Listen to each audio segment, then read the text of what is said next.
the lowest design flow. Now, the experiment that we could make is to change the matrix of the pairwise comparison in order to give less weight to the fruition, downstream fruition. So let me go back just because it's easier to visualize to the Excel file. And basically, you see that we gave to indicator I1 with respect to I4 1/3, which means that the fruition is 3 times more important than the economical benefit, and this is the key basically.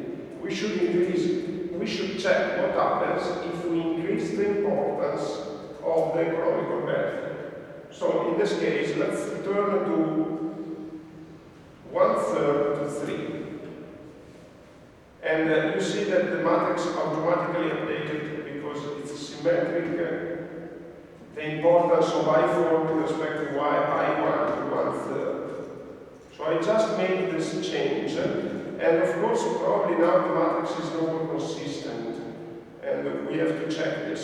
So basically, we gave to the economical benefit moderate importance with respect to the fruition, downstream fruition. So now let's go to the second indicator. The second indicator is the impact of the fish community, and the impact of the fish community has the same importance than the economical benefit. So basically, if it has the same importance, I think I have to change this one here. And then the third indicator is impact on the landscape. It's an importance of 1/3 with respect to the economical benefit, and therefore here it should be 1/9 with respect to the downstream fruition. And now it should be coherent. I think now it should be consistent. So let me check.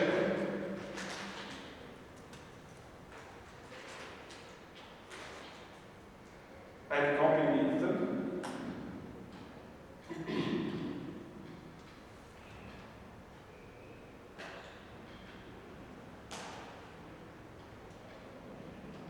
I'm copying it again in my text file in order to transfer it to R.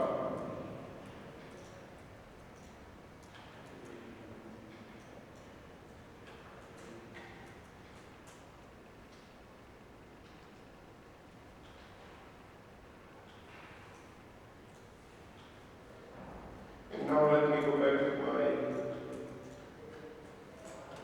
code.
And first of all, let's check for consistency, because we could immediately compute the weights and immediately compute what is the best option.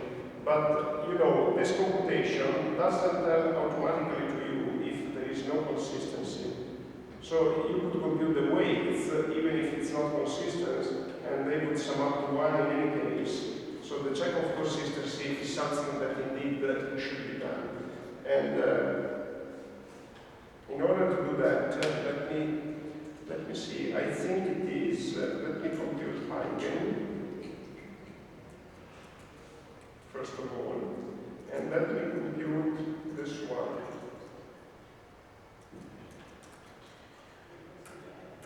Yeah, you see that there is something wrong, because it's the first eigenvalue, which is the one that is important, is 4.65.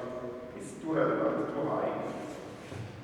And before it was 4.04. But the importance of the E3 respect to E4 should be 1/2. Yes, Or less. probably this is the reason. So let me see. We can try to change it here. So it's 3, 4, 4.5 you suggest. Yes. Okay, and then we have to change program for 3.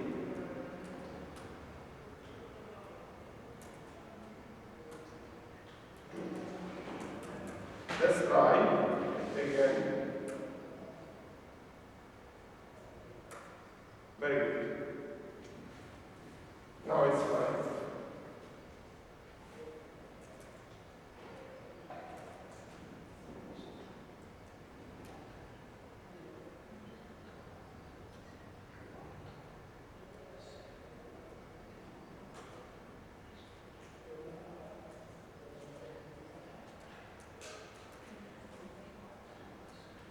Okay, so now I'm just copying in R.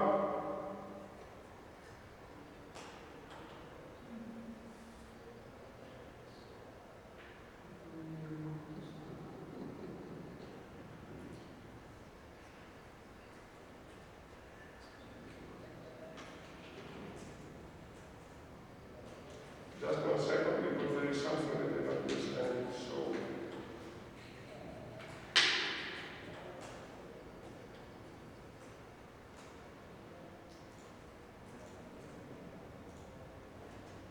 Let me see what they call it.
I'm just checking because I think it's fine, but then if it is fine, I'm trying to understand if it is a requirement that the sum of the utilities of the 3 alternatives should sum up to 1, because in this case it's not like so let me see.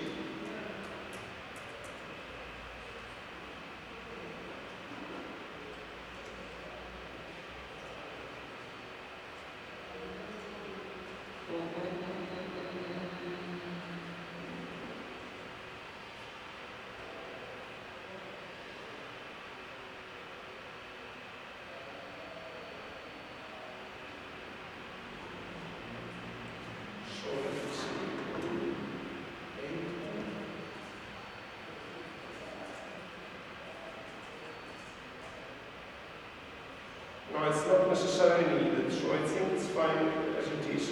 It's not necessary that they sum up to 1. And because, you know,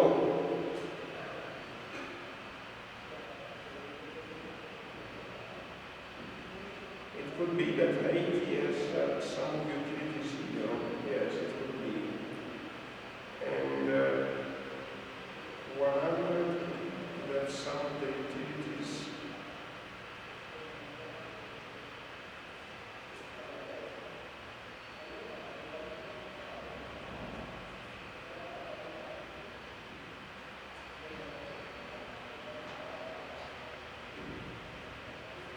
Yes, it's not necessary.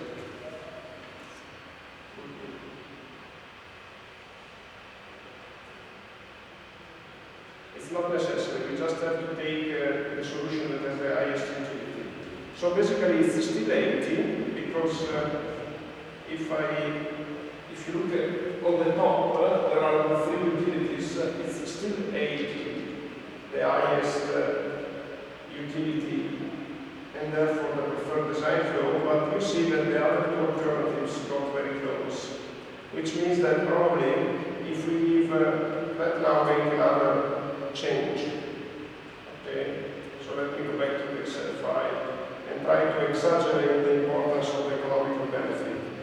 So basically, we could say that the economical benefit, we could put a 3 here, and in order not to get confused, let me delete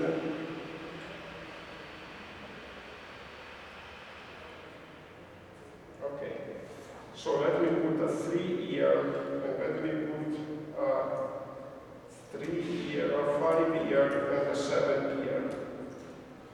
Okay, and then here I have, this is automatic, I3 with respect to I4, it's less than 1, so it could be 0.8. I3 with respect to I4, yes, let's try this. And then I2 with respect to I4 would be 0.5, 0.45. Okay, we could try with this matrix. Not sure if it is consistent. Let's see.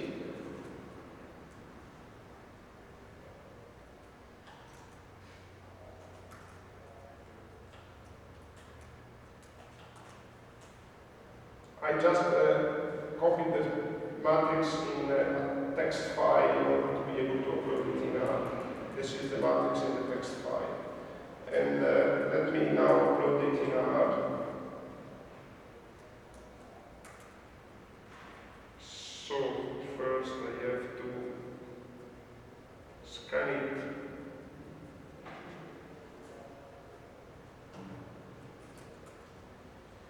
And then I have to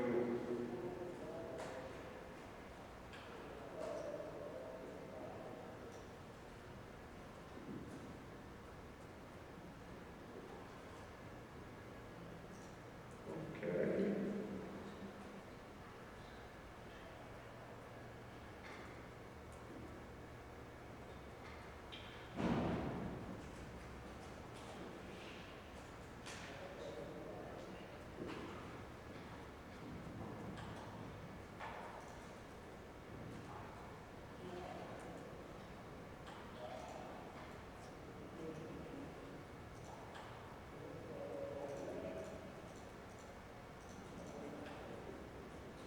No, it's, I have to change something because it's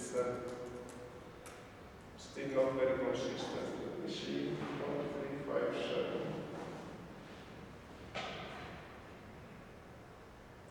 So it's I2 with respect to I3,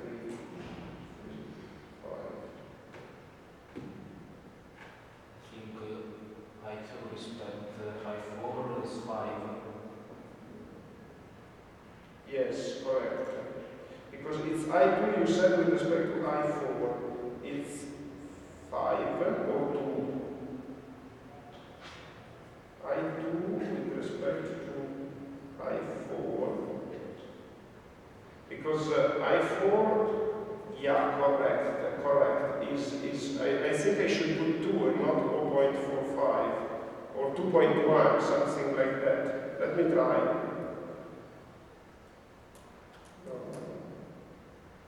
2, 4. 2.2.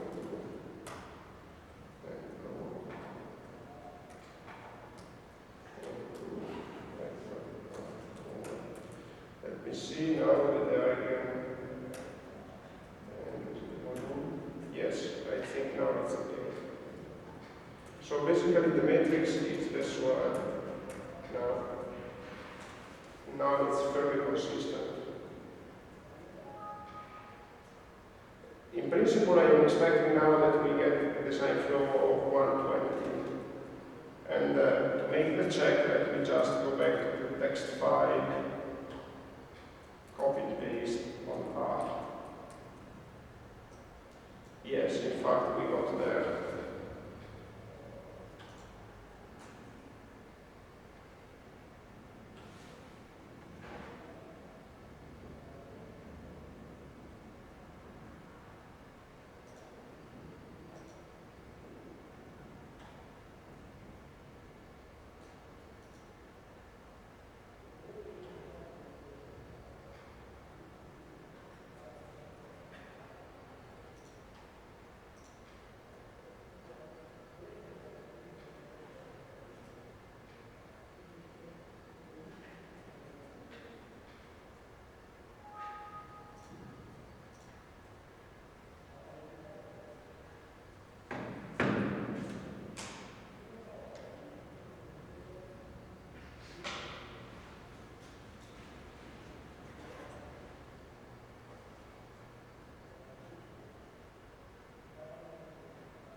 Okay. Yeah? You don't obtain the same sum, so let me see. Let's try with the matrix first. Do you have this matrix? Because I changed it. I changed the value of the value in the position 3, 4. 2, 4, sorry. Okay.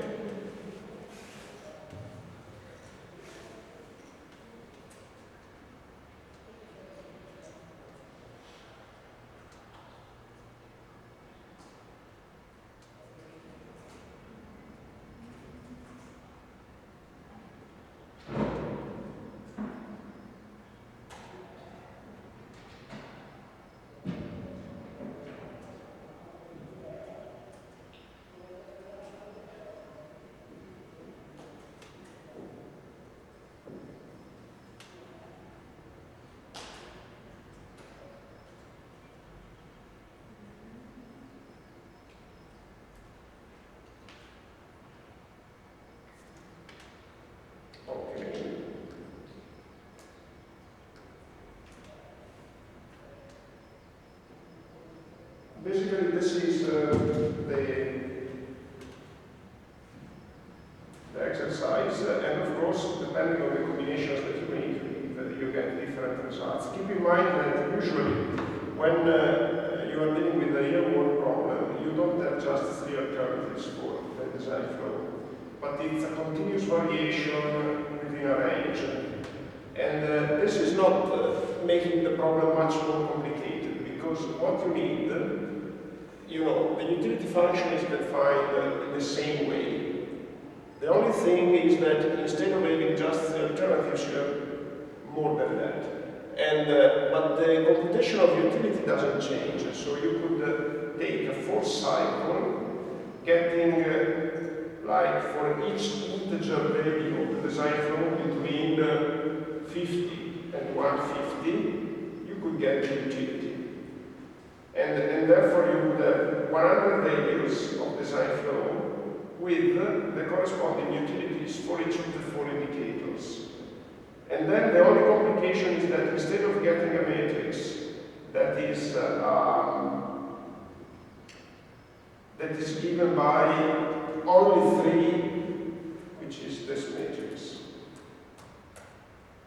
that is given by only 3 columns, you have 100 columns, but doesn't change much, because for the PC it doesn't change anything.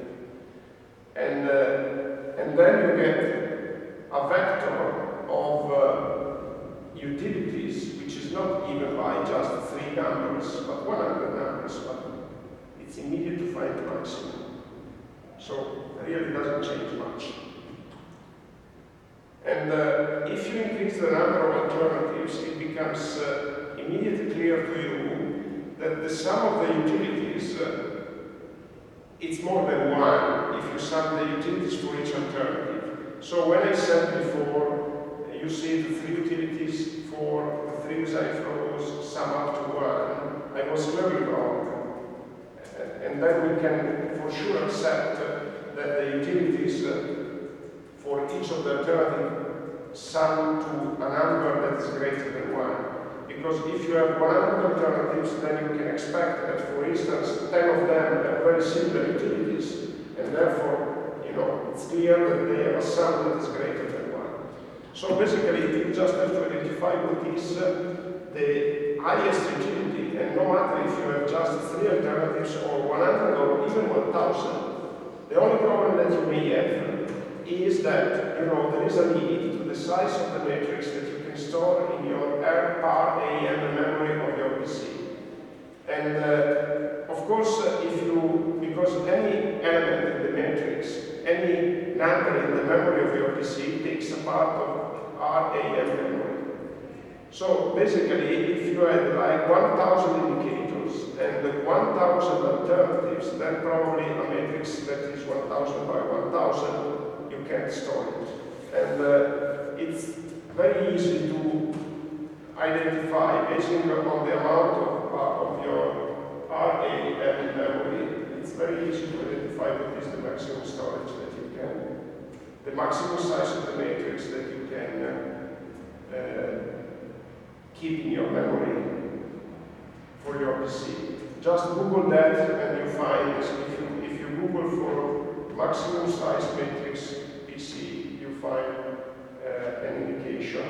And keep in mind that it depends on the size of your memory, of course, of your RAM, what in Italian we say RAM, in English is probably RAM. So it depends on the RAM memory. And it also depends on the number of bits at which your processor is working. Because if you have a 32 bits computer, which probably you don't have, because now all the computers are 64 bits. But let me now make the case of the 64 bits computer. The maximum RAM memory that the 64 bits computer can see is 24 gigas. And for a 32 bits is 4 gigas. So it means that with a 32 bits PC, even if you had 100 gigas of RAM memory, you can see only 4. And for a 64 bits PC, even if you had 30 gigas of RAM memory, you can see only 24. So there are 2 factors that you have to consider when storing data in your PC. The amount of the RAM memory and also the maximum amount of 24 gigas. Probably you don't have 24 gigas of RAM memory. Probably you have something like 6, 8, or 10, or 12. I have 12 myself in my biggest PC. But still, it's not so uncommon when you define matrices, especially if they are 3D matrices, that you reach the limit. And unfortunately, there is an inconvenient. Probably this inconvenient won't happen to you, but I want to mention it to you. If you try to store in a matrix that occupies all the RAM memory, unfortunately you get the PC frozen, and there is no way of unfreeze it. And because R doesn't have any limitation, any internal limitation to the amount of the RAM memory whole RAM memory, it takes it. And the result is that the PC gets frozen because there is no RAM memory left. I tell you this because unfortunately I was a victim now of such a mistake. And I also understood how to limit the size of the memory that R can occupy. I'm not giving instructions to you. I just wanted to let you know that you can indeed put a limit. So when I have to launch, to run very busy computations in R, usually I put a limit to the amount of the RAM memory that it can occupy, like 80% of the available RAM memory, because otherwise you take the risk, you run the risk of freezing the PC. And in my case, you know, this is really boring, because if it is just a notebook, okay, you just shut off it and you restart. Of course, you lose all the work that you didn't save so far. But when I work on my desktop PC, this is a bit of a problem, because I have a website where it's always turned on, and, you know, to shut off the PC for me, it's a problem. So I just wanted to mention to you, be careful, because if you run very busy routines, I don't know how MATLAB is working, if it has a safety procedure for avoiding this problem. R doesn't have, at least in the version up to 1 year ago. Okay, so basically, the problem wouldn't change even if we had 1,000 alternatives.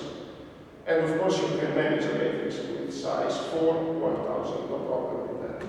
And in this case, the problem was a bit simpler because we had only 3 alternatives, but again, this is the procedure that you should follow. You have to define your pairwise comparison matrix, pay attention to its consistency, and then compute simply the utilities.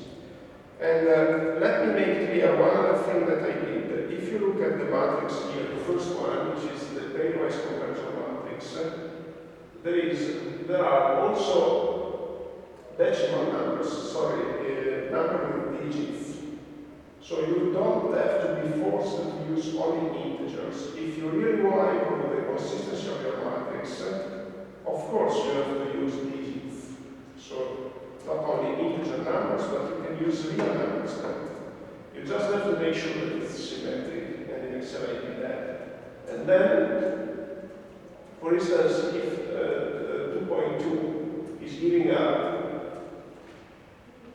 maximum eigenvector of eigenvalue, of 4.04, it's probably possible to get even closer to 4. You know, the closest that you get to the size of the matrix, the better it is, because the more consistent you are. Okay, this is the moral of the story. And there is a question that one of your colleagues asked me, and he asked basically if that this exercise should be brought to a written report on this exercise, if it should be brought to the exam on the 26th of May. And I just would like to remind you what is the policy. Basically, if you write a very short report, don't put much effort on it. We don't need much rigor. But if you attend the exam with a short report, I start with the first question on these exercises. So if you want to do this, it's no problem, and I think it could be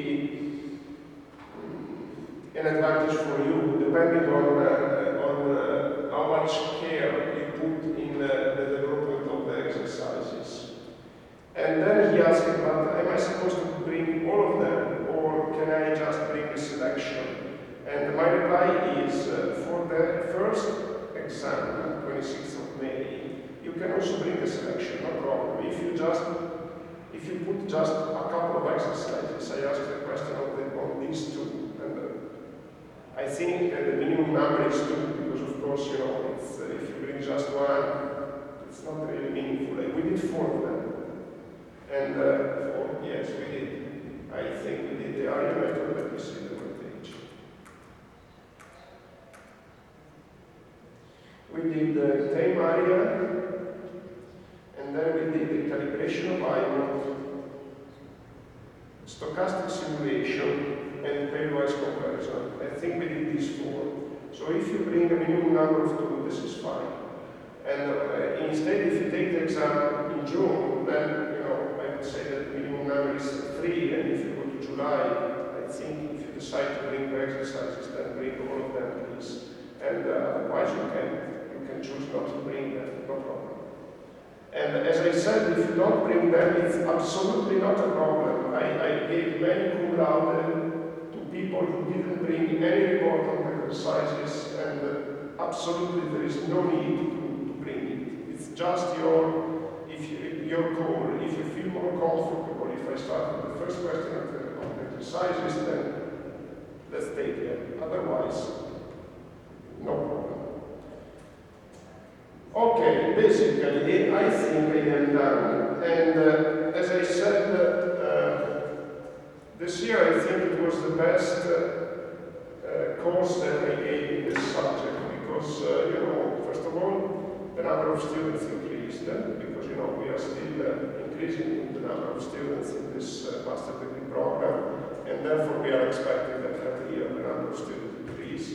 But I'm also pleased to say that I was really pleased by your level of attention and your ability to get the concepts and the developments that I presented in the various lectures. And unless I had a wrong feeling, I think that your attention and your capabilities were really satisfied. So I want to thank you for this because, it's very nice when you really see the students motivated and interested in what a professor is doing. Now, we still have some time, so if you want to use this time for asking me questions, maybe also some of you can decide to leave and the other may decide to stay. If you want to use this time for asking me questions on the theory of exercises, I am available to stay because basically I moved for 1 more hour. So if you don't have any question, then I propose to go to the bar and take a coffee. But before that, or even after that, if we want to make a break, I'm available to stay. If you have any question you may want to ask. Whatever question, the thesis, and then with you, or whatever, okay?